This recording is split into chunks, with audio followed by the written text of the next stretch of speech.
So today is an exciting day for the Entrepreneurship Club at St. Joseph's School of Leadership.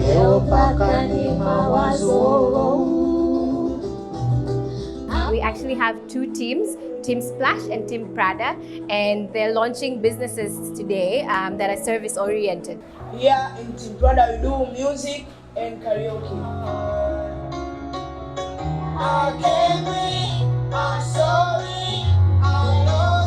So Team Splash is actually in our computer lab at the moment, and they launched a gaming business.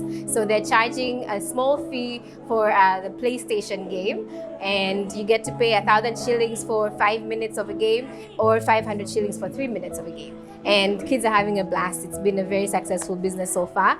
And what you're seeing behind me right now is Team Prada, who've actually launched a music entertainment business. So they have karaoke going, but they also have a musical live performance that they did because they have a talent in their team.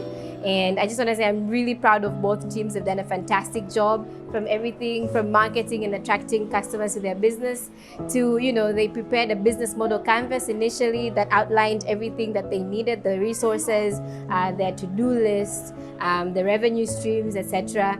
And they're really learning about how to run a business in practice. So this is active learning in action at St. Joseph's School of Leadership.